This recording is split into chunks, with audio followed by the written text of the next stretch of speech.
And we are live. We are live. I think. Yep, I think we're live. Hello, hi, Carl. Good to have you on board. I think this is the first time you've joined us for a quick conversation. Thanks for joining. I really appreciate it. For those of you who don't know Carl very well, he's geopolitical analyst. He's based in Indonesia, but you are Chinese, right? But you just live in I am Indonesia. Chinese. I'm born and raised. I was born in China in 1976. So full disclosure, I grew up in China in 1980s. I went to US to join my parents in 1990, and I stayed in US for almost 30 years. But I came to in Bali, Indonesia, it's a pure chance. I love to surf. I came here for surfing in 2019, just before the pandemic, but I fell in love with the island. I decided to settle down even before the pandemic began. So I have been living in Bali for 4 years now, and over 4 years. And now I am. I put down my roots here. I have a family here, and but China is my passion. China. I love to talk about everything related about China, history, culture, politics, you name it. And again, thank you, AJ, for inviting me to your channel. And I'm really looking forward to our talk. Excellent, excellent. Yeah, I know a lot about China because I've actually traveled there. I think twice I've been there already. I'm looking to go back soon though, maybe this year. Just got to sort a few things out first of all. But yeah, I've been meaning to have you on the channel for quite a while, and I'm really, really happy you're here. So today's topics, we're mainly going to be talking about China, obviously, but I want to also talk about what's happening in Gaza, and obviously it's related in some aspects, and also talk about Yemen as well, the shipping and how that fits into it as well. But we'll start with Gaza actually. The latest news is the ICJ ruling has basically it's a mixed bag basically. Looks like they all supported South Africa in terms of all the judges voted in favor of South Africa. However, in terms of any action or punishment to Israel, there doesn't seem to be any. There's no ceasefire, first of all. And secondly, they're not asking for Israel to stop their genocide. They're just asking nicely, "Oh, could you please make sure you don't genocide the people, please?" It's just they're just asking them nicely. So it just seems like a whitewash to me. I think it's not going to stop Israel from doing what they're doing. They're going to still carry on. So I just wanted to see what your thoughts are. To be honest, this is what I kind of expected out of ICJ.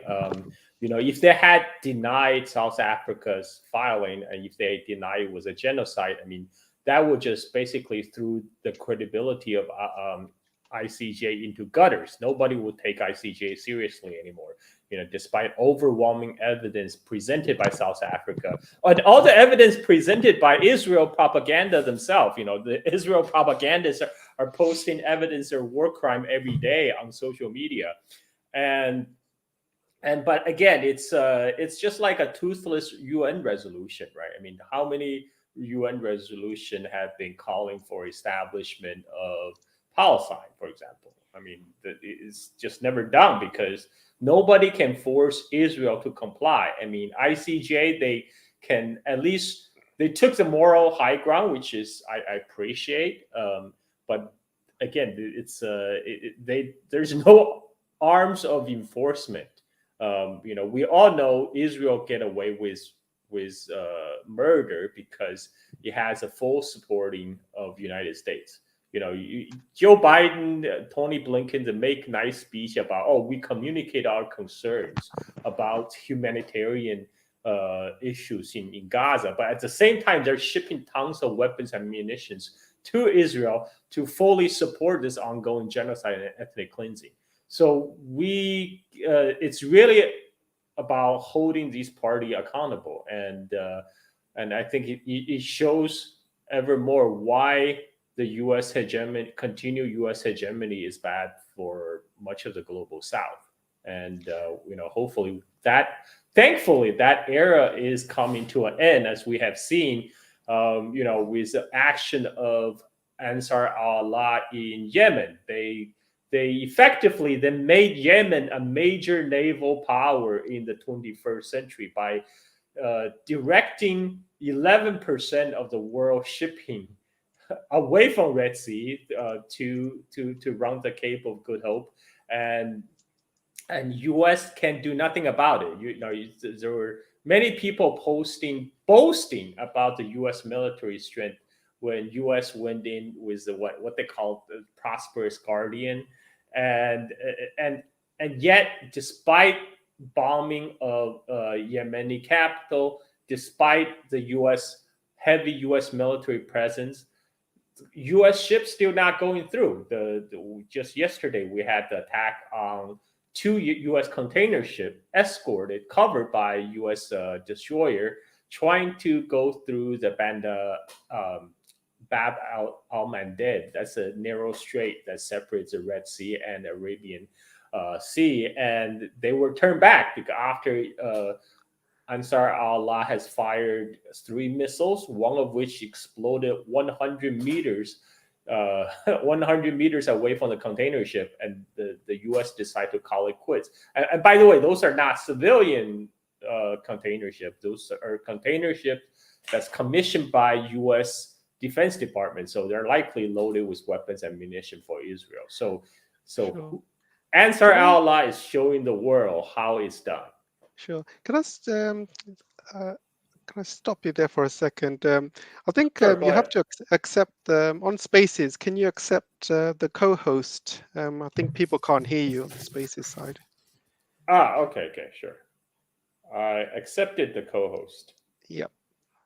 And then Okay. I'll put you as a speaker as well, so people can hear you. Great. Okay. Should I turn perfect. the mic on my or you can record it from your end? Can people hear me? No, yeah. I think you're on mute. So if you're on mute, and you can start talking. Okay. I mean, should I unmute my mic on Space, because I didn't want like a echo effect going on. Oh no, yeah. So you have to unmute on Space so people can hear you on Space. Okay. Got it. Done. But you can put your sound down for your phone so they can hear both sides. Got it. Yeah. Okay, let's go. Just making sure people can hear you. Can people hear me now? Oh, no, they can't actually. Actually, can you try again? Well, you want me to unmute? Yeah, people. And No, people can hear you now. Okay. Yeah, it's fine. Perfect. Okay. Yeah, so I wanted to also kind of talk to you about the story how the US has been begging China to stop the Yemenis from attacking those ships. Is that any truth to that? And I mean, I saw a report saying that China has refused and said, that's your problem. Basically, this is all down to Gaza, so you need to resolve the Gaza issues or something. Do you want to have? Do you know anything about that? Or?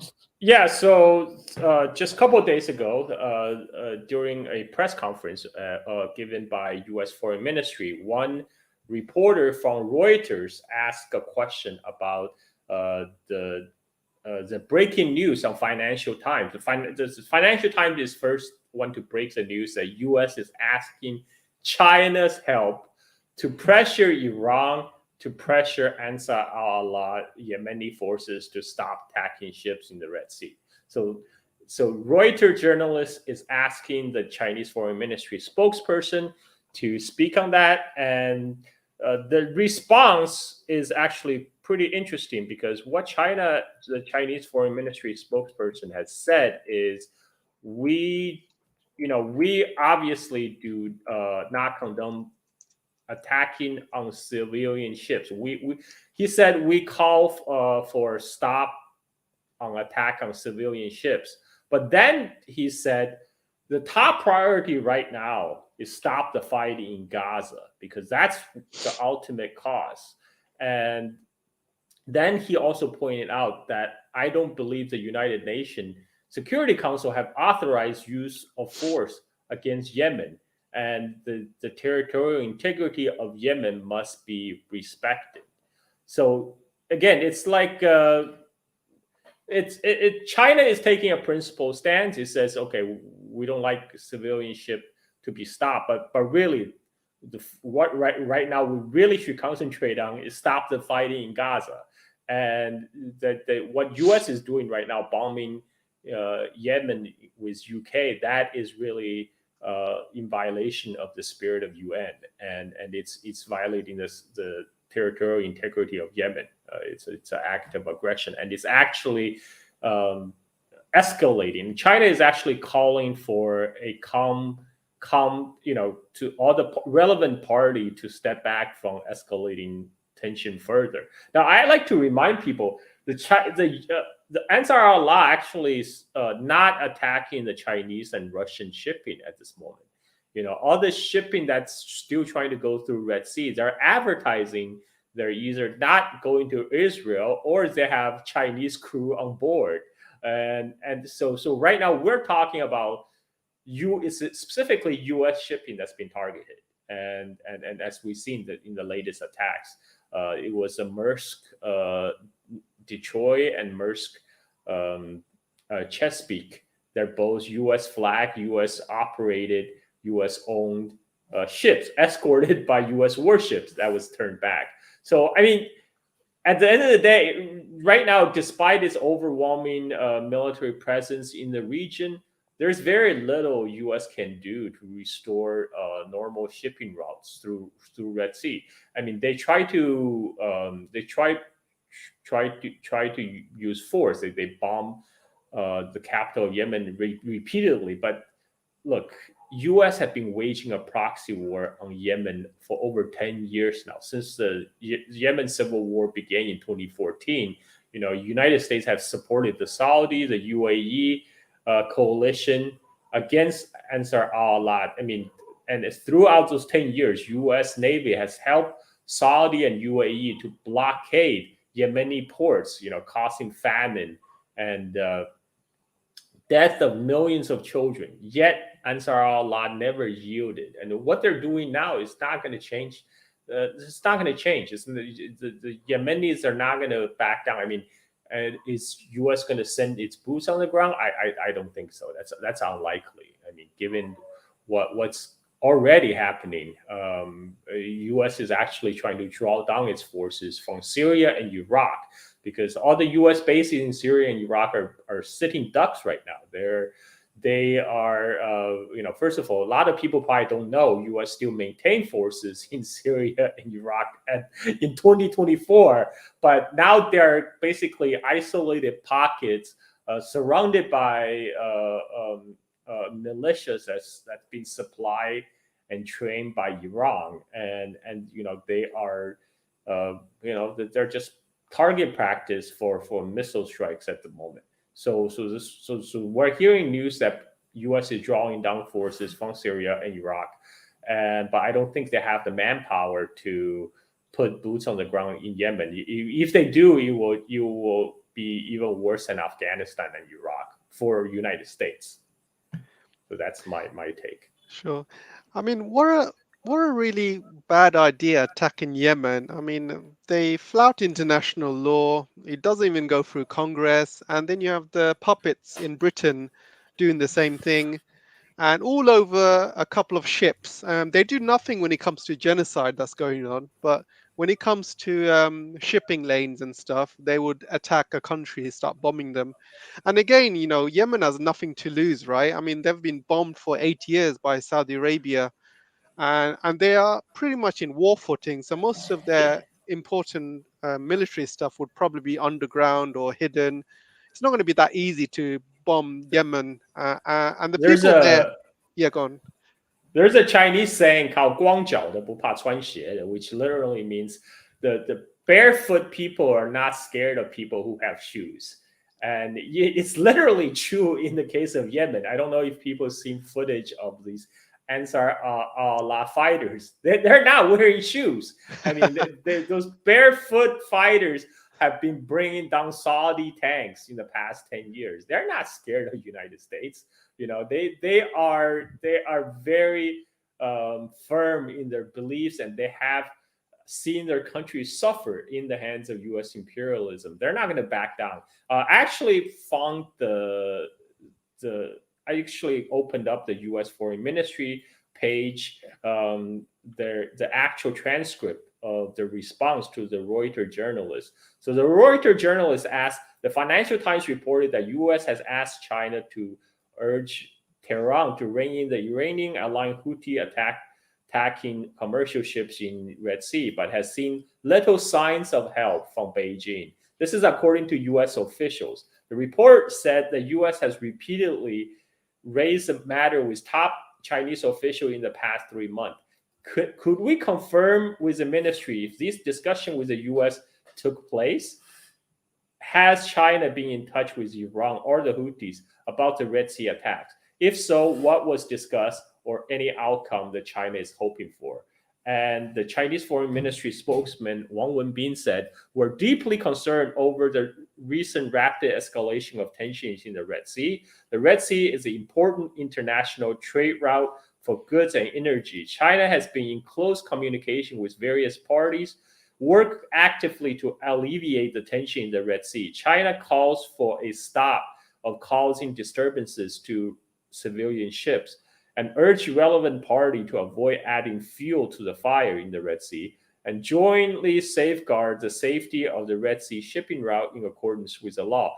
It must be stressed that the tension in the Red Sea is a manifestation of the spillover of Gaza conflict. The priority now is to end the fighting in Gaza as soon as possible to avoid further escalation and prevent the situation from getting out of control. In the meanwhile, we believe that Security Council has never authorized the use of force by any country on Yemen, and the sovereignty and territorial integrity of Yemen and other coastal countries of the Red Sea need to be earnestly respected. China stands ready to work with all parties to help to cool down the situation and safeguard the security and stability of the Red Sea region. Now, one thing to note, I mean, as I mentioned before, the attack on the U.S. ships yesterday or the two days ago, I don't think they even fall under the civilian ships because they were commissioned by U.S. Defense Department to haul weapons and then munitions. And so, I mean, China is just taking a principled stance. There's a new report coming out, I think, from Reuters just a few hours ago. They said that according to their anonymous Iranian source, that China did approach to Tehran and asked Tehran to put pressure on Ansar Allah in Yemen, and the failure to do so will negatively impact trade relationship between China and Iran. Now, I'm very skeptical. These anonymous officials. I tweeted. I was joking. I said, "Are these Iranian sources quoted? Are they from Are they from Beverly Hills in Los Angeles? Because Los Angeles has a large Iranian diaspora after the Islamic Revolution. It's sometimes Los Angeles is called the Tehran Angeles because it has a large Iranian diaspora population. So, I just don't see what China could gain to, pressure Iran to. I mean, first of all, it's not. Why would Ansar Allah even care about trade relationship between Iran and China? And second of all, that kind of language, we're more used to that kind of language coming to United States officials. They will say, "Oh, if you don't do what we say, we're gonna place trade sanction on you." I mean, it strikes me as very odd. I'm not gonna, I don't know. I wouldn't put too much stocking on it. Reuters, AP, all these Western media channels. I mean, it's not like they have not been found lying in the past. Anonymous source. For all we know, those anonymous sources could be coming from Langley in Northern Virginia. So that's my take. It's not in China's interest to do anything. It's one of those sayings: "Do nothing but win." So, I mean, that strait in the Red Sea is basically allowing mainly Chinese and Russian ships. So they got the whole path clear in front of them. Normally, in the Red Sea, there is a huge waiting list. I think the waiting list is around a month, maybe like 3 months on certain busy times of shipping lanes, because that path through the Suez Canal is very narrow. And Chinese ships are actually getting through that Suez Canal very fast compared to how it was like 3 months ago, for example. So it's in China's interest not to do anything, because trade for them, things are going faster, and a lot more countries are trading with China. And also there's a lot of trains. I think there's more traffic through the trains through the Belt and Road scheme as well. There's a lot of countries ordering that. 'Cause I think that's gone up as And, well. and this is just analogous to Washington crying about China not helping with the Russian sanction, right? I mean, we saw that for the last 2 years. We have seen reports after reports of Washington demanding China to do something to help sanction Russia. Again, United States have already but declared China as enemy number one, and it's understood if Russia falls, if Yemen falls, United States is going to switch all its energy on China. So I mean, what, they think Chinese are stupid? I mean, like, yeah, we're gonna help you to take out Russia and to take out Yemen, so you can come after us next. I mean, I know Washington is full of idiots, but the problem is they actually assume everybody else are just as stupid and moronic as they are, and but I think Chinese leadership are much smarter than that. Yeah, I saw a Twitter post this morning, and apparently there's a huge container of weapons that's been shipped to Philippines, and we're talking about tanks and airplanes, helicopters, armored personnel carriers, huge war-like equipment. And obviously, Philippines have added 4 new bases right next to Taiwan, the island of Taiwan, and also the South China Sea. So they are still pushing for escalation in that part of the world. They're pushing Philippines. They're also obviously pushing the island of Taiwan as well. I wanted to also talk to you about Well, elections as yeah, well. But yeah, I yeah, mean, it's funny, right? Like when United States is already deep involved in a two-front proxy war in Ukraine against Russia, and then the supporting Israeli genocide in Gaza, and then bombing Yemen. The best course of option is, of course, to open a third front, right? I mean, to go against the industrial powerhouse that's China in Taiwan Strait. I mean, that totally makes sense. But you know what? I don't put it past the stupidity of United States leaders.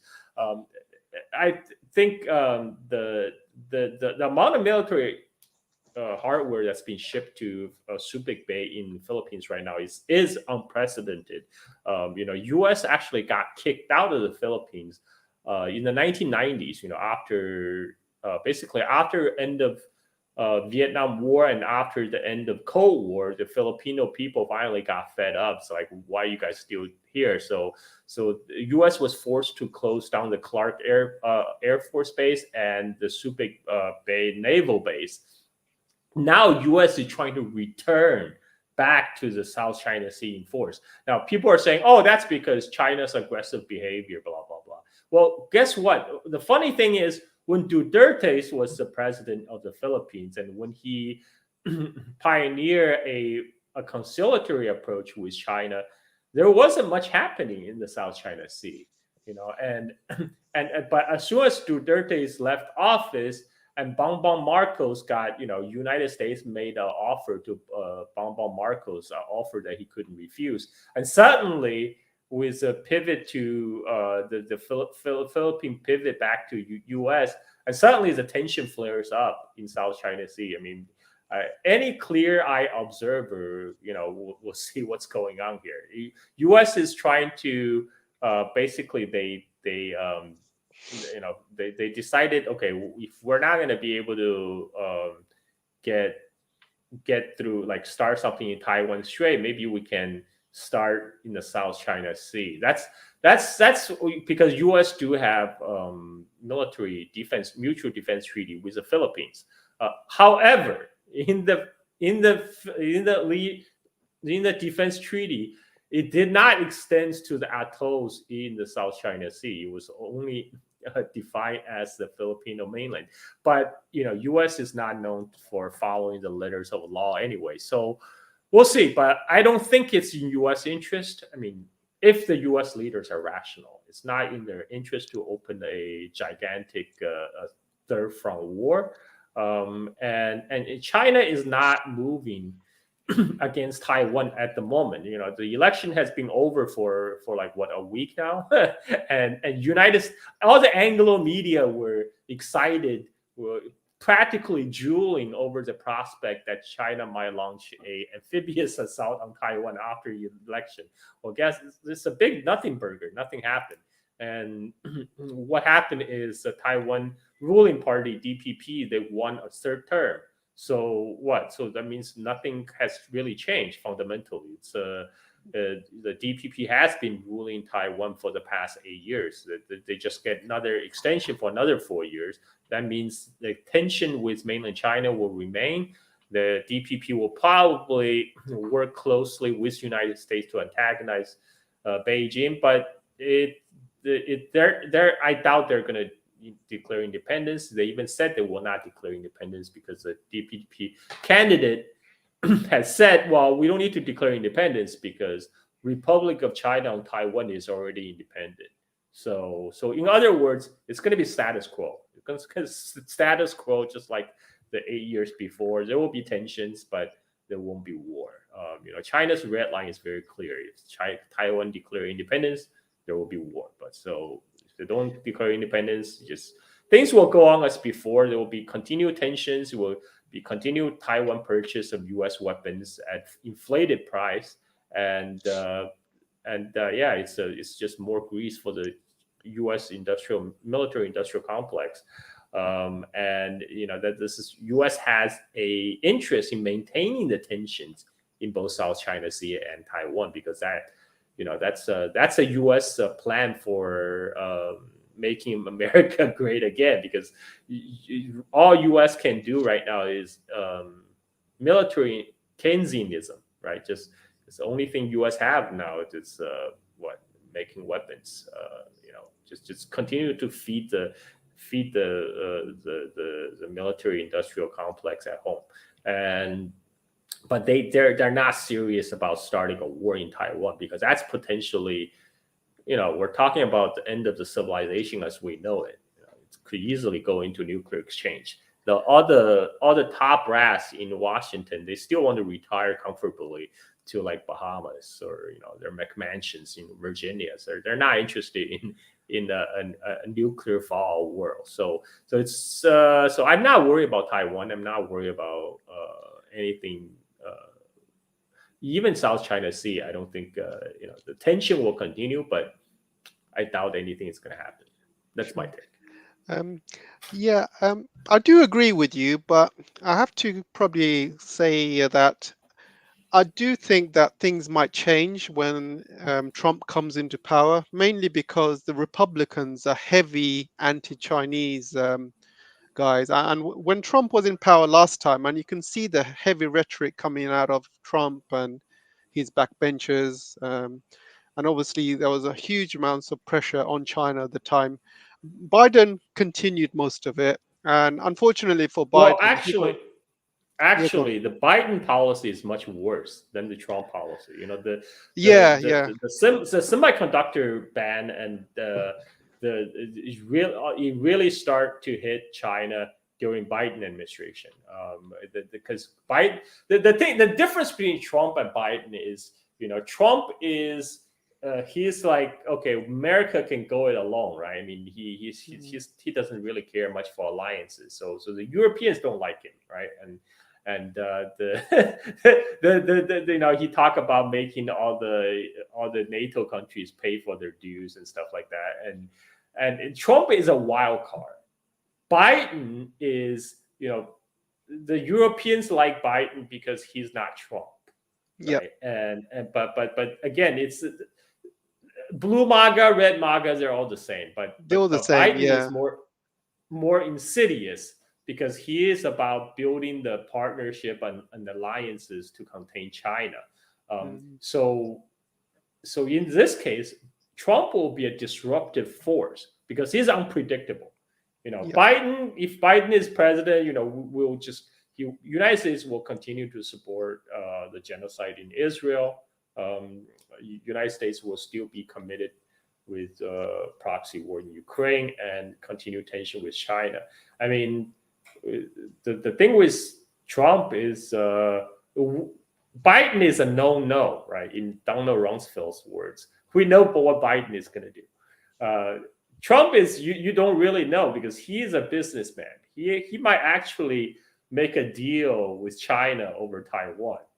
That's something a lot of these war hawks and think tankers are actually afraid of during Trump's first term. That somehow they're scared that Trump will somehow trade over Taiwan for some trade deals with China, and with Trump. And good news is a lot of the neocons that serve in the Biden's in Trump's first administration, first term, they're probably not coming back because they have soured their personal relationship with Trump. So maybe we'll get a new crop, or who knows? But at least those old, I don't see John Bolton, for example, going back to work for Trump White House again. Right? Mike Pompeo was absolutely the worst, if you remember. Yeah. I don't think he's going to get an offer this time around with Trump. So I think in this case, I think Trump might actually represent a change. We don't know if it changed for the worse or changed for the better, but it's a change.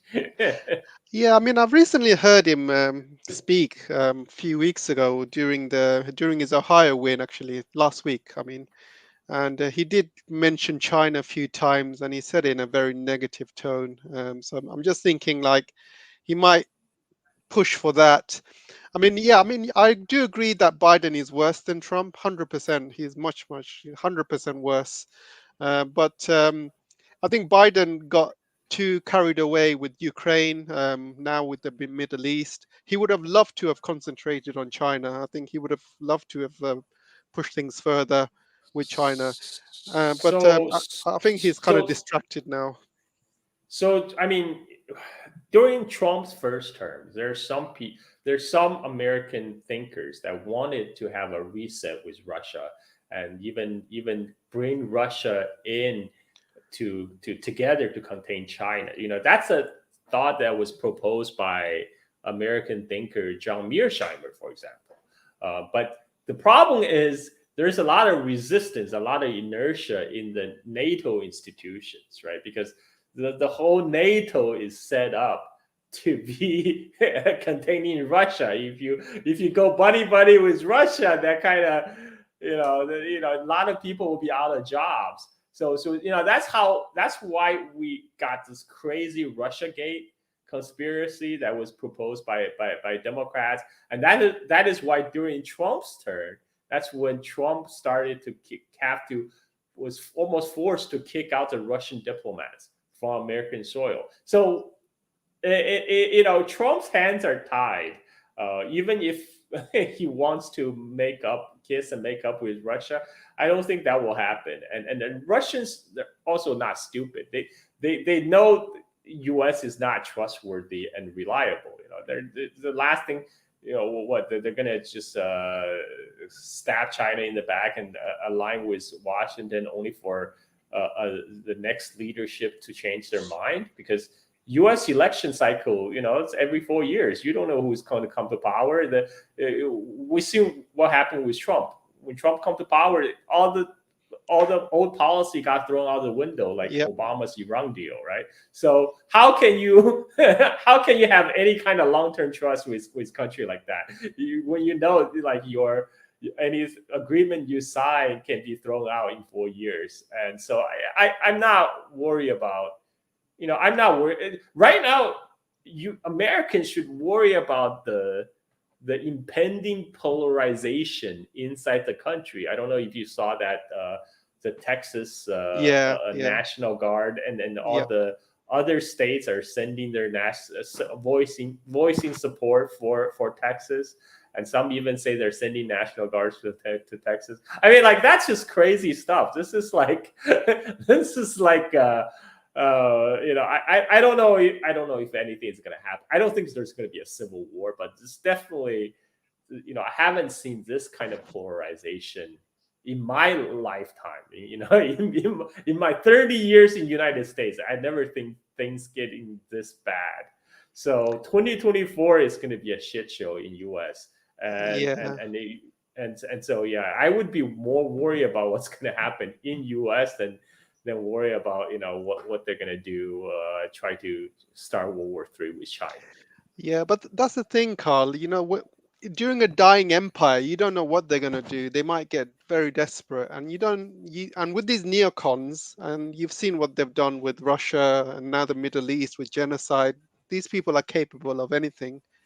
And you mentioned that obviously, if Taiwan ever declares independence, then China would go to war. But there are other war triggers as well. For example, if US basically sends huge military base, creates a military base in Taiwan, if they discontinue with the one China policy, for example, if they start sending the president and his vice president I VP to don't even know Taiwan. if that's true. I don't even know that's true, because during the Cold War, U.S. did maintain a huge military presence in Taiwan.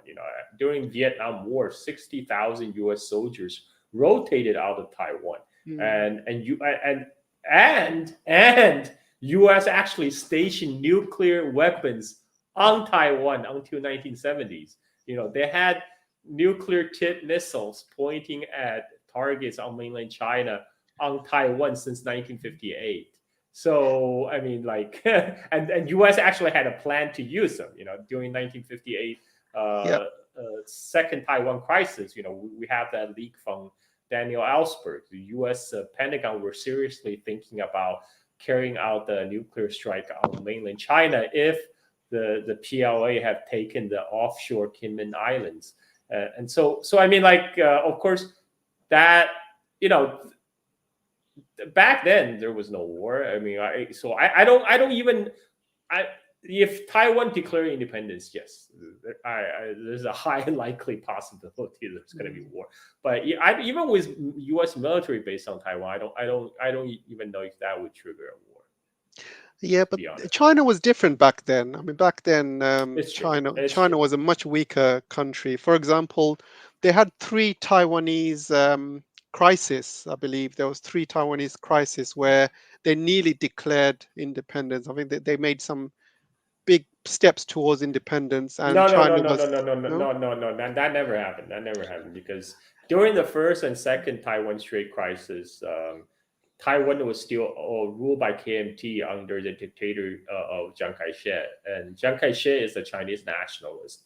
I mean, he may be a bastard, but he's still a Chinese bastard, and he's the one who actually suppressed the call for Taiwan independence while he was alive.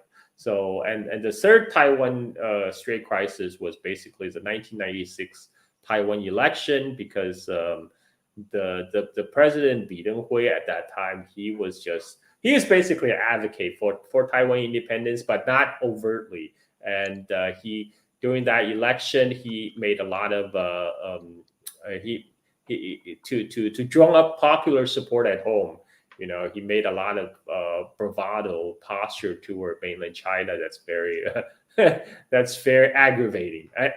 But at even that time, there was no movement toward declaring Taiwan independence. So it's a mood issue. Taiwan independence is not going to be declared unless Washington give explicit backing, support, and encouragement. Because let's face it, that why Taiwan government would never do something like that without the explicit backing of United States. So if U.S. want to push that button, yeah, it's going to be World War III, sure. But I don't know if United States is ready for a nuclear exchange at this moment.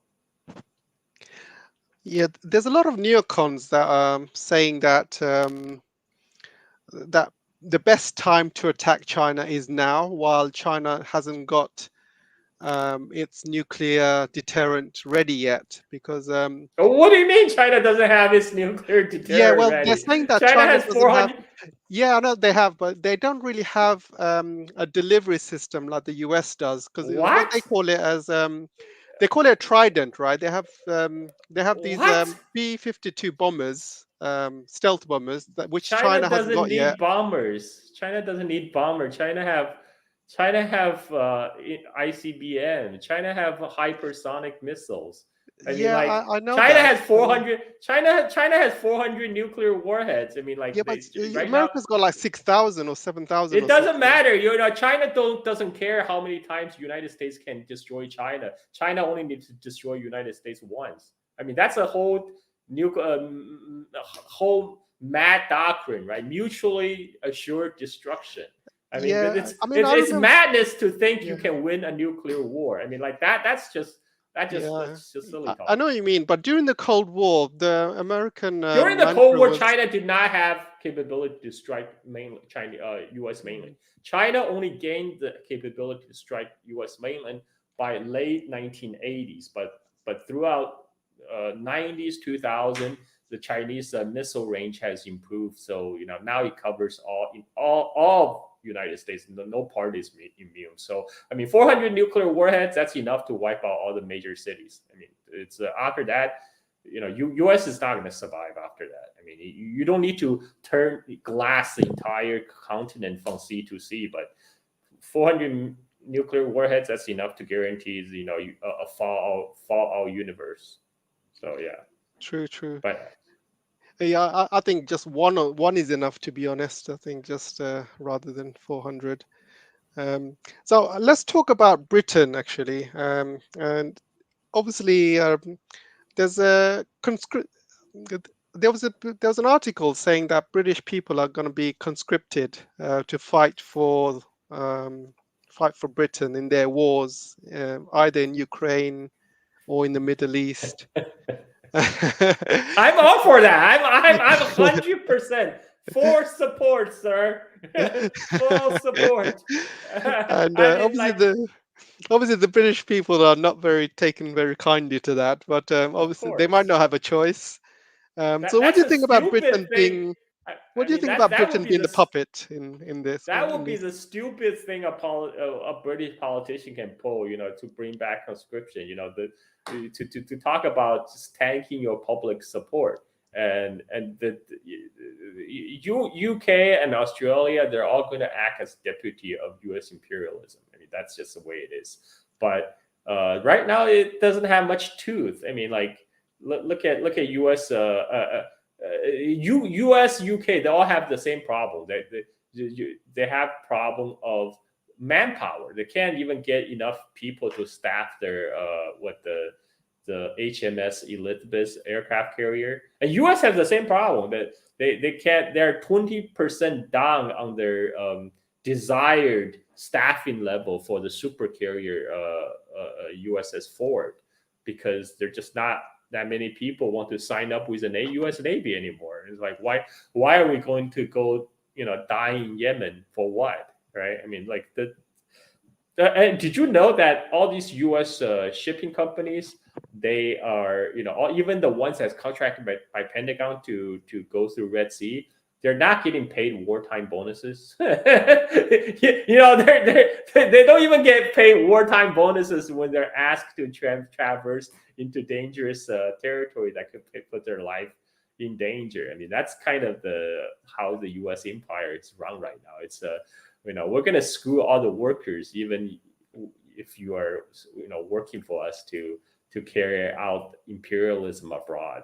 The system is not sustainable. Do you think Israel is going to bankrupt the United States because they've got all of these ships all over the Middle East? They are protecting sea lanes. They are absolutely stretched all over the place. They are giving money to Israel. They're giving money to Ukraine. They're sending obviously money to Philippines now. Um, Well, I mean, Israel can. I mean, if U.S. cut support, if let's face it, without U.S. support, Israel would not be able to do what it does right now. It will run out of ammunition in a month, and its economy will collapse. But it's a lot harder for Israel to bankrupt the United States because U.S. still have a continental economy and U.S. have the printing machine. Right now right now, unfortunately, U.S. dollar is still the world's reserve currency. The de-dollarization haven't happened yet. So in the meantime, they can still printing money to pay for all these foreign wars, which is what they're doing. And so I don't think in the short term, what's happening in Gaza will necessarily bankrupt the United States. But what it will do is drive up inflation, which has already gotten bad since the sanction on Russia. It's going to get much worse. It's going to worsen the quality of life in so-called collective West, in Europe, in US, in Australia, and there will be much more political strife at home front. And we're already seeing increasing political polarization. It's right-wing parties gaining seats in Europe, and in US you have basically 50-50 divide among the voters. So we're gonna it's not gonna be pretty. It's not gonna be pretty in the next couple of years. the de-dollarization is a slow process, but I can see it already happening around the world. Many countries have stopped using it, like Russia, for example, and many Well, I Well, think Middle Russia was Eastern countries forced have stopped. to. Russia was forced to Yeah, by yeah. the U.S. sanction on Russia, uh, and and again, I right now what happened is dollar is being replaced as a trade currency, which makes sense because if China is a factory of the world, China makes everything. Um, and say China goes try to trade with Middle East, for example, when China needs a Middle East oil, why do they need to trade in U.S. dollars, right? I mean, so in those cases, trade will continually be increasingly be carried out in Chinese yuan, but I don't think China is ready for yuan to be a world reserve currency. The problem with the world reserve currency is that you have to accept a large trade deficit with the rest of the world, like currently United States, and that will lead to hollowing out of your industries. I don't think China is ready for that. So this is why China is advocating for like a basket of currencies. And we might see something like a BRICS currency, but those things take time to develop, especially a lot of the financial institution around the world right now is still dollar based. So we're not going to see de-dollarization, like complete de-dollarization anytime soon. I mean, we're talking about a long-term process, maybe 10, 15, 20 years out. In the meantime, us for the short term, for the next year or two, us dollar is still king. And so us can still support Israeli genocide, unfortunately. And but right now what us is incurring is a highly is a is a reputational cost, because right now U.S. reputation is basically in tatters, and nobody believes in U.S. when it talks about human rights, because everyone can see what's happening in Gaza, and I don't know. So I it's the multipolar world. I think it's taking place, but U.S. has still the U.S. imperial system will still kind of linger on for a little while. Yeah, no, I totally agree with you. And I mean, obviously, the dollar is losing strength month by month. And what I've noticed is it all depends on the Middle Eastern countries. If Saudi Arabia and other Middle Eastern countries start selling oil in other currencies, that could be a huge blow to the US dollar, which means, I mean, the oil is a big kind of contributor to the strength of the dollar, and also, uh, I mean, I the inflation I is think going up as well. Printing. well, I think that's why right now what US is doing, the fallout from this latest fiasco in Middle East will be watched by all parties. One reason a lot of the Middle East country is trading in dollars is because the petrodollar deal they hammer out with Henry Kissinger back in the 70s, and the U.S. is providing security to a lot of the Gulf countries. UAE, we're talking about UAE, Qatar, Saudi Arabia, all these oil gas rich countries. Many of them are monarchy, and some of them are not very popular, like Bahrain, which have a Sunni monarchy ruling over a majority Shiite population. So all of them depend on U.S. military to keep them in power. And in Saudi's case, was keeping, they also are scared of Iran, but.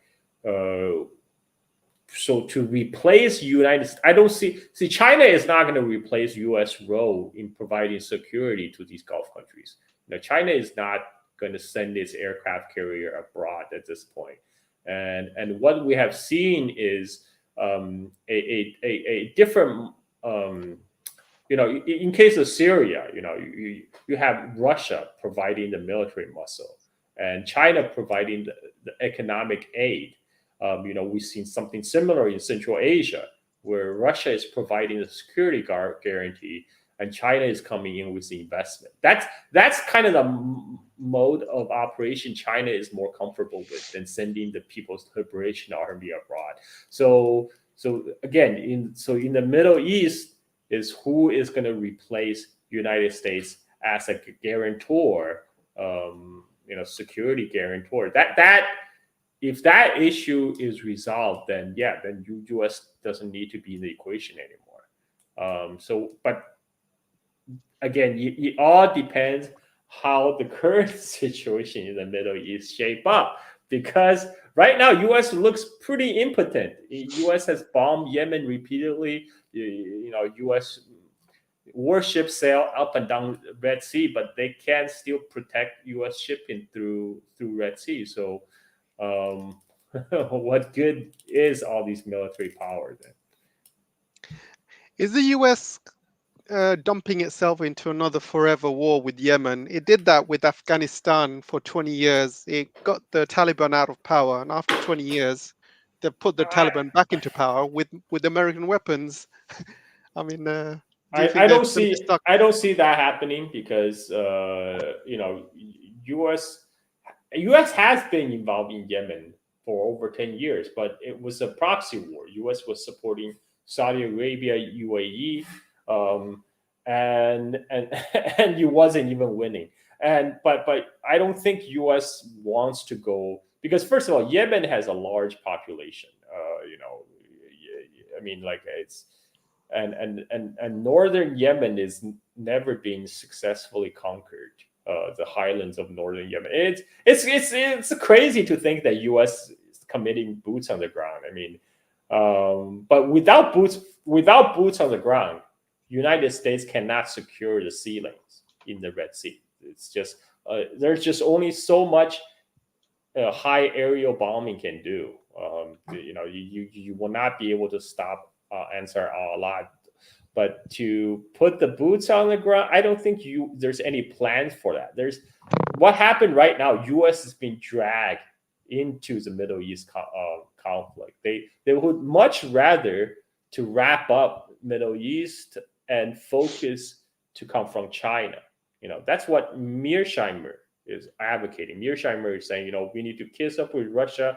We need to not to worry about Middle East and just concentrate all our hard power to contain China. But The Russia case is because the NATO institution would not, you know, would not give up on antagonize Russia.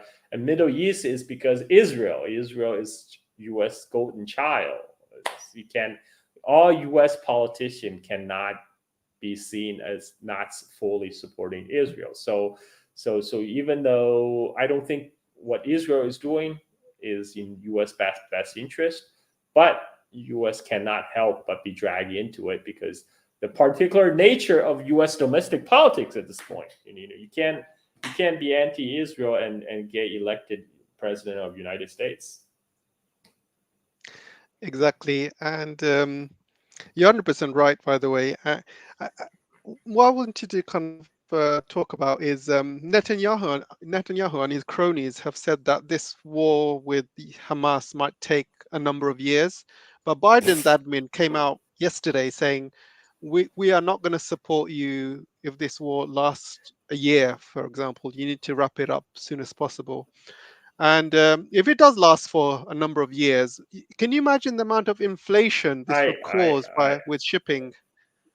And Israel would not survive to carry out this war for a couple of years. I mean, Israel's economy will be totally destroyed. All they can, as long as it has a economy going, you can continue to afford to bring settlers from U.S., U.K., and all over the world to Israel.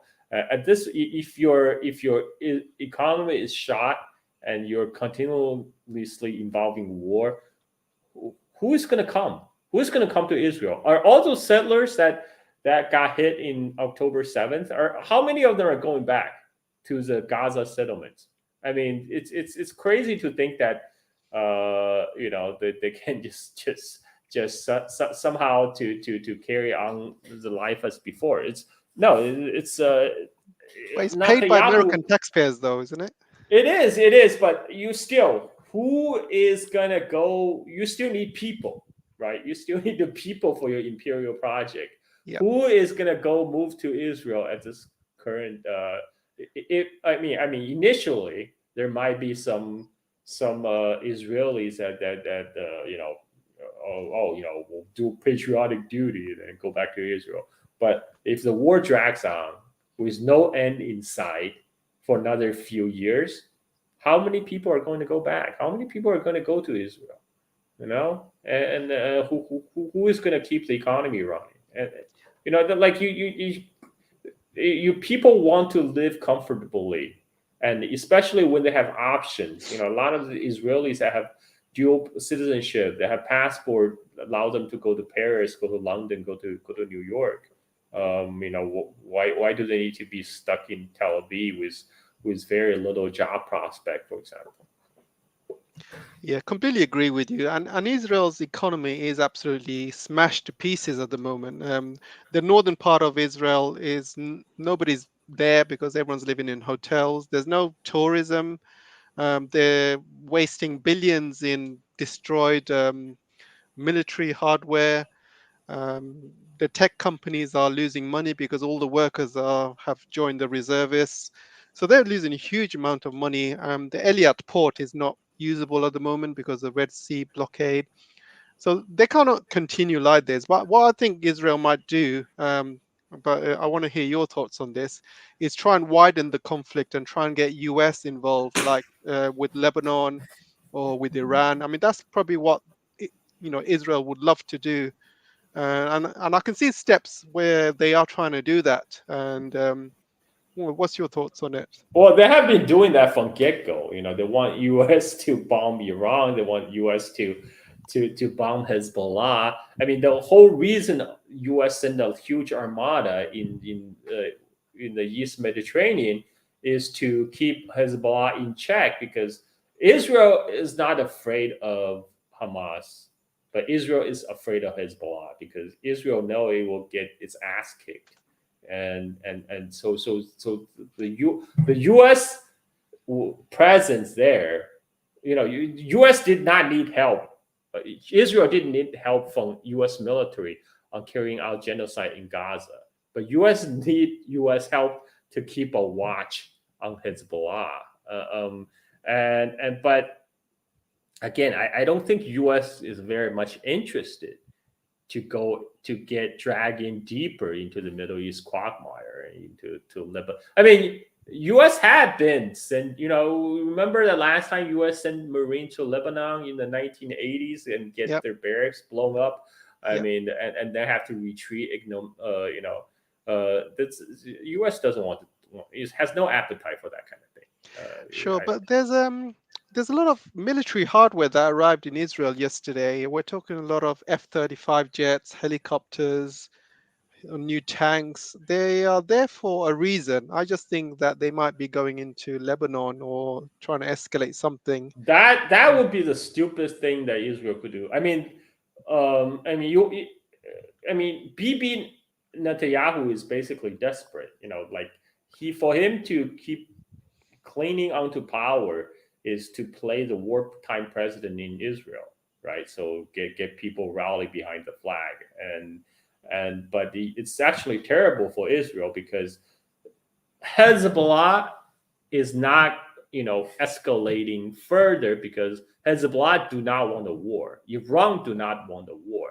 But if you press the issue, if Israel gonna carry out the war to Lebanon, to Hezbollah is not afraid to fight back. We've seen last time when Israel moved to southern Lebanon and got their ass kicked by the Hezbollah. So it's gonna be worse because Hezbollah in 2024 was much better, much stronger position than 20, 30 years ago. The Hezbollah fighters has gained a lot of operational experience fighting the Syrian war. What Israeli soldiers have been doing. They've been shooting at little kids, throwing rocks. So there's no comparison. If Israel go to southern Lebanon in a ground war, they're gonna get their ass kicked. Yeah, exactly. And you're 100% right. I agree with you. And you mentioned that they're not going to drag this war for a number of years or even a year, but it seems like Netanyahu's dragged himself into a little corner here. I mean, he promised everyone in the West and all his own people that he will win this war against Hamas. But it looks like from where I'm standing that Hamas is winning. I mean, all you see are videos of Hamas taking out tanks and IDF soldiers. But the videos the IDF soldiers are releasing, all you see is them shooting at walls or doing some silly TikTok videos or going through women's underwear, releasing all these, unprofessional, idiotic videos. And it seems to me that Israel is losing. I mean, they're pulling their troops out of Gaza. And so what is Netanyahu to do if he tells the whole world, oh, yeah, we've lost the war with Hamas? What do you think his options are? I mean, he is another Chinese idiom is 骑虎难下. He's riding a tiger. It's hard to climb down when you're riding a tiger. So it's gonna be I don't know. I mean, I don't know how he's gonna. I don't really care. I don't really care about fate of Bibi Netanyahu, and what people don't understand is that it's not just about military victory. It's people. United States claimed military victory in the Tet Offensive during Vietnam War. It's we destroyed so much of the Viet Cong infrastructure, we killed so much more of Viet Cong soldiers, but that didn't matter. War is extension of politics, and what Tet Offensive in Vietnam War has done is show all the Americans sitting in front of their television that the U.S. presidents claim that they're winning the Vietnam War is wholly bogus. They realize the war is not winnable, and that changed the mood in America. That eventually led to the wrap down in the U.S. involvement in Vietnam.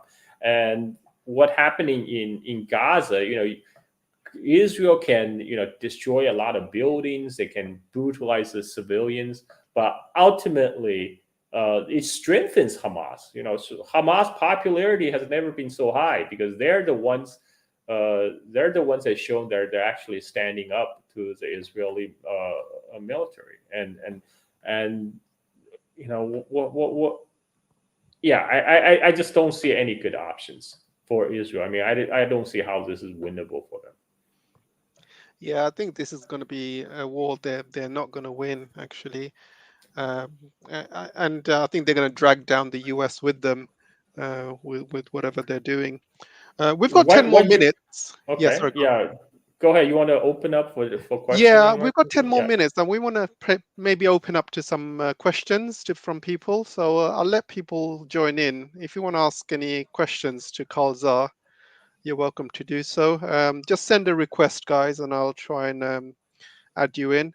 I've added one guy in, the Iron Mike. So if you want to say anything, if anyone else wants to have any questions, welcome to chat. But yeah, we've got Kalzar for 10 more minutes, and so you can just ask a quick one if you want.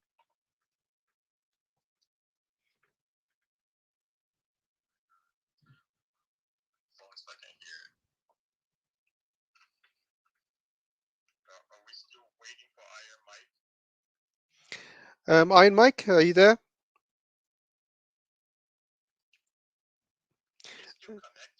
Uh, okay, yeah, you go ahead, Chief.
Yeah, Carl, I'll let I you answer think that, but I just want to. yeah. Yeah, go on. I'll answer after you.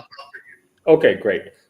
So with I think one of the big difference is the democratization of media via the social media because 20, 30 years ago you get all your news from is the mainstream news, for newspapers, legacy news, newspapers, TV, and those are channels that's easily controlled by the corporate media. And but now with social media, people can immediately put load up video on Twitter, on Instagram, on TikTok, and add to that, Israelis are not doing themselves any favor. They're putting all the evidence of their war crime on the social media for the whole world to see. So 30, 40 years ago, American audience back at home, when they read about Israel, they're reading from through a very highly filtered lens from Wall Street Journal, New York Times, from like CNN, and MSNBC, etc. And now people can see on TikTok. So people can see on Instagram, people can see on Facebook, on YouTube, all these Israeli atrocities that's apparent to everybody. I mean, you can't hide that. And I think that's why this is a PR disaster for Israel. And frankly, they how do you spin a genocide, right? But Israelis really made things worse by celebrating it. They're openly celebrating their war crimes on social media, and that's not doing them any favor. So that's my take. And go ahead, AJ, pass it to you. Yeah, I just wanted to say you're 100% right. I was going to say the same thing, that they're not doing themselves any favors. And when you see TikTok videos of all of these, IDF members making fun out of the Palestinians, and just making fun of them, ordinary people making fun of them. Then you got the government ministers openly saying they're advocating Amalek and they're advocating genocide. And then you see all the atrocities and bombings on hospitals and schools, and destroying all the infrastructure, withholding water and food. I mean, things like that. They're not, like you said, they're not doing themselves any favors. And a lot of people who have been immune to this over the years, a lot of youngsters, Generation X, Generation Z, they've not known about the situation in Israel. They've kept it hidden throughout, from the rest of the world. But I think this has just brought everything out in the open, because you have all these Gen X and Gen Zs now looking at their TikToks and Instagram and X, and they see all these images of dead kids, and they're absolutely horrified, absolutely horrified.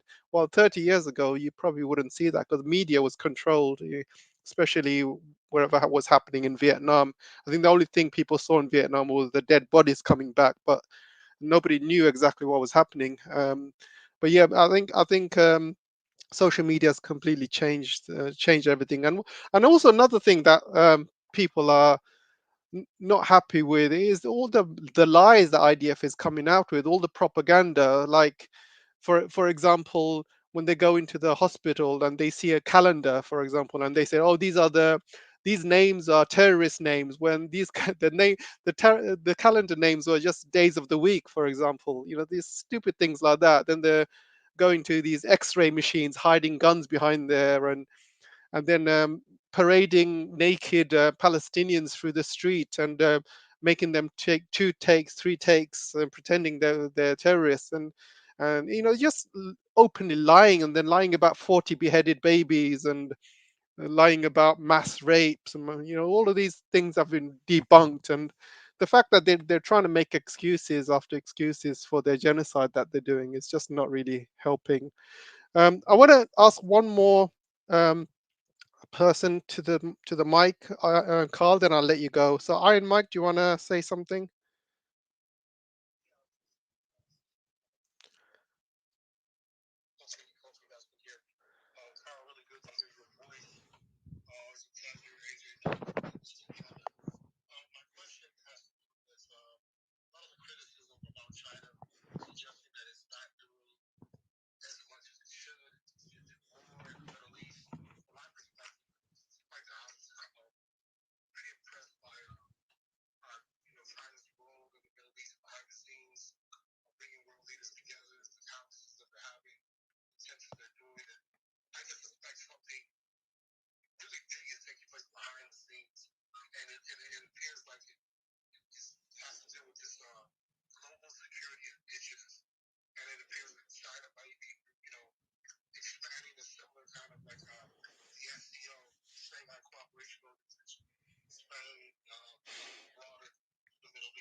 Thank you, Iron Mike. It's always good to hear from you, Dana, aka Showtime. So I, I agree with you. I mean, people are having this unrealistic expectation with China that if China is not nuking U.S. out of existence, then China is not helping, right? But right now, China is actually uniquely positioned to be able to help to mediate a peace, because United States is out. Nobody trusts United States as an honest broker in this instance. Whereas China, before October 7th, China had a good relationship with both Saudi Arabia, Iran, and Israel, and that's quite something. And China has always shown its support for Palestine. China's support for Palestinian state never changed. Not you even from stretch back from the Maoist days. Um, China has always supported Palestine, and China only recognized Israel in 1992 after the Oslo Accord signed by PLO and the Israeli. But that so when I lived in China in 1980, China didn't even recognize Israel. So I mean, right now people are frustrated because they want to see something done to stop this genocide. I understand the frustration, but I think if anybody who can broker a peace in both Ukraine and in Palestine, I think China would be it. This is my take. Yeah, thanks for that. The latest news I've just noticed is Israel has said they're going to ignore the ICJ recommendations. They're going to carry on what they're doing. And the United States have also said they're not happy with the ruling, but they will support Israel, and Israel's got a right to defend itself. So it looks like the ICJ is not going to do anything by the sounds of it. So my next question is, what do you think China would be able to do at this stage? I mean, do you think, I heard that they are organizing a massive peace meeting somewhere, I believe, but is there anything that China can do to stop this? I mean, maybe work with Russia, the Middle Eastern countries. What do you think is the way forward? Because everyone's kind of given up on the West, given up on America, and the West doing anything about it. Well, I mean, United States is asking China for help, right? So again, it all has to, like Chinese Foreign Ministry spokesperson said, it all hinge on the cessation of fighting in Gaza. That's our most important. And right now, the recalcitrant side is Israel. Israel is the one that's carrying out this attack. They're the ones who are carrying out the atrocities. And if and again, Israel cannot do this without full support of United States. So you really falls onto maybe China can tell U.S. in no uncertain terms that this is your mess. You gotta if you really want to stop this, you got to stop shipping munitions to Israel. Let's face it. If U.S. really want to extricate itself from this Middle East quagmire, which I think some segment of U.S. elite do, it's very simple. All they have to do is stop shipping over ammunitions to Israel. Israeli military would not be able to last a month without this resupply of American munitions. So we have to see how the problem I could see is that the U.S. administration itself has been distracted because it's the election year, right? They might Biden is at this point is more worried about his own reelection. So we're gonna have to see how this pans out. It's very unfortunate while everyone is waiting and atrocity keeps on going on in Gaza and more women and children are dying. Okay. I'd like to also give you an idea. This is the last question, by the way. And I was speaking to a few of my Russian friends, and they are saying that, uh, first of all, there's probably going to be some sort of BRICS currency starting this year or next year. And I think Russia is the chair this year for BRICS. So they're going to be pushing something like that. And if you notice, all the BRICS countries, they are either oil making countries, or basically they basically heavily export a lot of minerals and other things except oil, and they're all located around the Hormuz Strait and the Red Sea. All the countries that are in BRICS. And one my Russian friend is saying that after they release a new currency, they're also looking at a military aspect of BRICS as well, which is going to protect the sea routes. So because they're going to be transporting oil and other important commodities along those important sea lanes, they will be in charge of their own security. So they're looking at expanding BRICS to a military aspect of it. I mean, what's your thought on that? I mean, it looks like the world is going in a multipolar direction, and I think people have had enough of the US controlling the sea lanes and providing security. And you've seen everything that's happening with Gaza, the double standards. Now, I think the world is now going multipolar and probably going to be doing their own security. What's your thoughts on this? Well, first of all, U.S. is not even providing security at the point. We saw that U.S. couldn't even provide security with its own ships. They're forced to turn back to the Arabian Sea, and so uh, I think okay, I don't know. I'm a little bit skeptical that BRICS can be turned into a military alliance at this point because um, many of the BRIC countries are basically non-aligned. I mean, the one of the but it's an interesting thought experiment because if they do come to get cobble together a coalition, that means the U.S. role is redundant in Middle East because as I mentioned earlier, one of the U.S. role was to provide security for the Saudi and the other Gulf monarchies, and but if U.S. can't even do that, U.S. What role does U.S. serve in the region, right? And so, yeah, we'll just have to wait and see. I don't. I'm not I can't see the future. I can't predict Sure. the future. I think it all depends how fast the dollar falls and if Saudi Arabia starts using other currencies except the dollar. And also, I think a lot of Middle Eastern countries have seen what's happening in Gaza, so they've lost all trust and respect with the United States. And also, there's the Greater Israel Plan as well. The Greater Israel Plan is taking up land from Lebanon, Jordan, Syria, Egypt as well. And if they can get away with what they're doing in Gaza, who knows what Israel might do next? So these Middle Eastern countries No, are extremely worried. I that greater Israel is a wet dream. I mean, that's a crazy plan. It's from Euphrates River to the Nile River, right?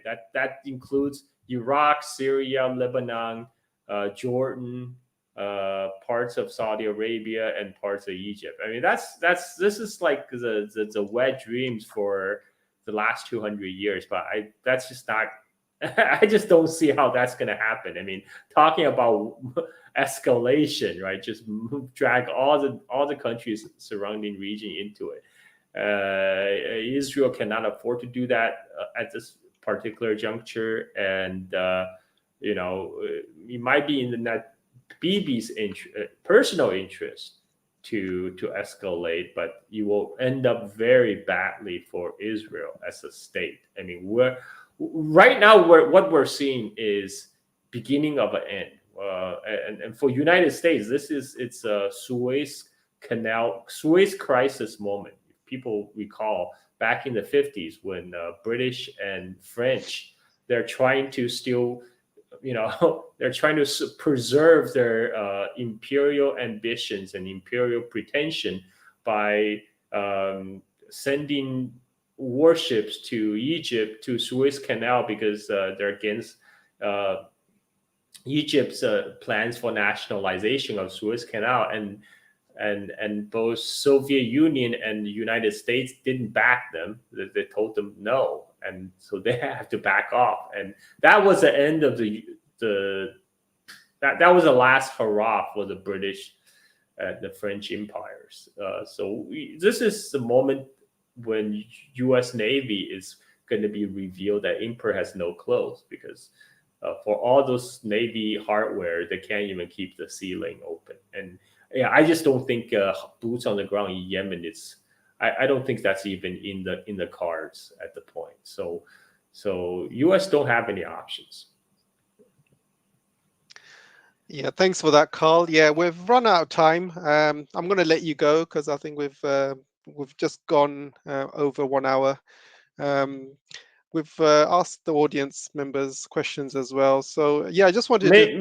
Maybe we can answer a couple more questions. Like I thought Chief has her hands raised. I'll take one or two questions. Then we can wrap it up. We'll let a new person ask you a question. I think I've just accepted. Um, just accepted. Oh, he's gone now. He's gone. Yeah, if you want to solo, if you want to ask away, and if anyone else wants to ask, please join. Please send a request.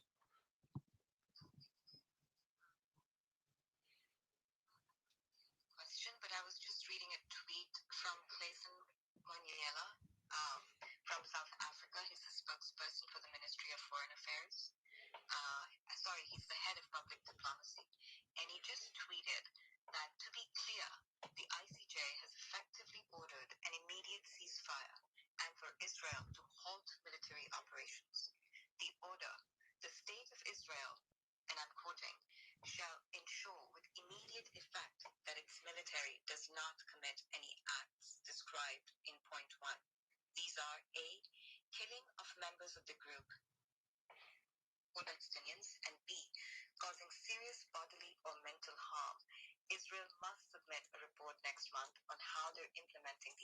measures. So just to go back to, on the ICJ ruling, interim ruling, I think that is very important.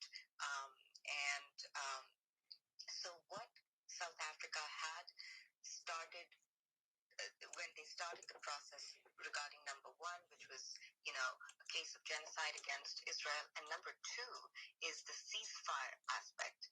Now, they haven't been able to achieve the ceasefire aspect, but to have this on note, I think is very important. That's all that I wanted to say. Thank you. Yeah. I mean, so I'm actually happy to see that ICJ ruled the way it did. But at the same time, unfortunately, ICJ does not have the enforcement power. Who is going to force Israel to comply? What I could see is that Israel, in a huff, do what the Imperial Japan did in the 1931-32. When the Japanese invasion of Manchuria was brought to the League of Nations, Imperial Japan just said, you know what, I quit. So I could see Israel quitting ICJ in a huff, but again, it's going to hold Israel, accountable. That's the main thing. Yeah, that is a sticking point, really. I mean, really, they really have no power. So I don't see anything happening. And the US has already said that they're not going to. They don't agree with the ICJ ruling anyway, and also Israel has come out saying they're going to continue as normal. So looks like, yeah, it looks like a slap on the wrist, to be honest, but no measure to actually stop them from doing what they're doing. Yeah, I have one question for you, Carl. How long do you think Israel has before everything collapses around them? Because I'm hearing that Israel has already asked. I mean, they've got 14.5 billion about 3 months ago, and that's already run out, and they're already using their reserves, and they've got a big shipment of weapons just came yesterday, and they're losing hundreds of billions in terms of weapons damage. I mean, these Merkava tanks cost 3 to 4 billion. I mean, 3 to 4 million each, and Hamas are taking them out with homemade rockets. And the official figures coming out, there's about 1,000 vehicles which have been destroyed in Gaza. These are Israeli vehicles, and this includes tanks, armored personnel carriers, um, also the destruction type vehicles that destroy buildings, those tractors and things like that. So there's about thousands of them, that there were thousand actually have been destroyed. And if you look at the inventory for Israel, they've got around 4,500 vehicles in total in terms of inventory. It's almost like a quarter has gone in Hamas. I mean, and they're losing people like crazy as well. I mean, Haaretz has said that they're not reporting their deaths correctly, because all the deaths that are reported are mainly sergeants or generals, but no ordinary soldier is being reported. They only seem to be very high up in terms of ranking for some strange reason. And these guys who are sergeants, they're 19 years old, 17 years old in some cases. And in the United States, if you want to be a sergeant, you need at least 10 years of experience. So it looks like they're given these trophies and these titles to these young kids, and I don't think they're reporting the deaths properly, and they're definitely not reporting the amount of damage that's created by Israel. I mean, by Hamas. And this is probably one of the reasons they are pulling back. They've pulled back quite a lot. How long do you think, Carl? Do you think they can survive this?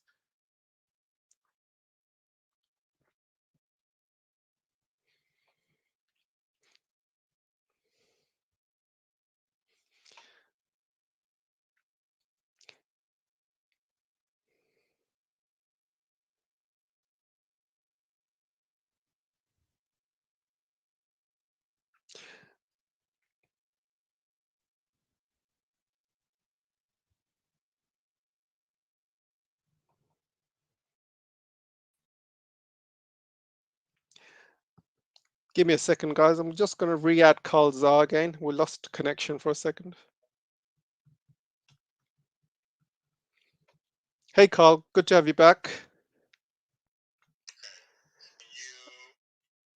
Can you hear me now? I can hear you, yeah. But did you hear my question? Did you hear what I said? Yes, I heard your question. So Okay.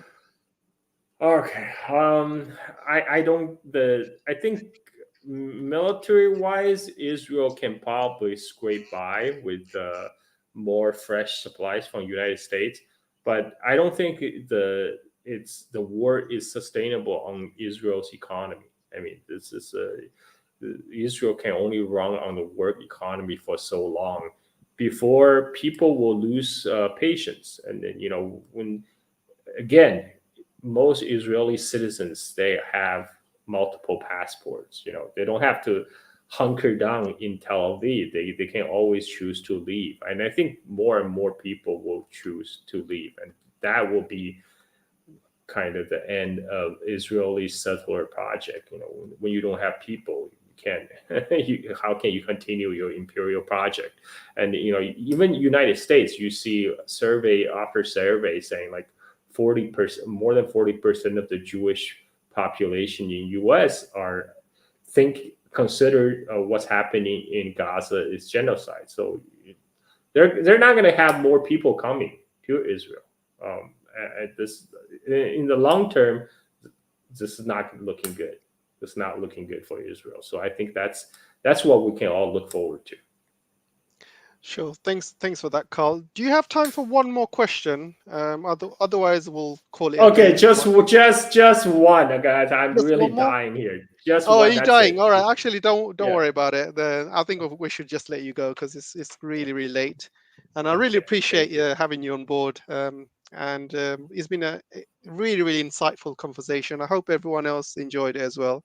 I'm sure they did. And yeah, I just want to thank you for your time, Carl. Really appreciate finally speaking to you and seeing you face to face.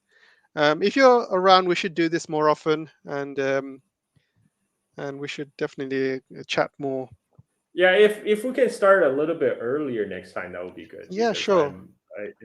10 p.m. is a little bit late for me. But thank Yeah, you. yeah, definitely Yeah. start earlier. Could start much earlier. Yeah, thanks for that, Carl, and thank you, viewers. I really appreciate you guys joining and listening to our show. And yeah, come again. We'll try and get Carl again next time, and we should hopefully everyone has a nice day. And thank you, Carl. Thanks again. I really appreciate it. And I'll see you guys soon.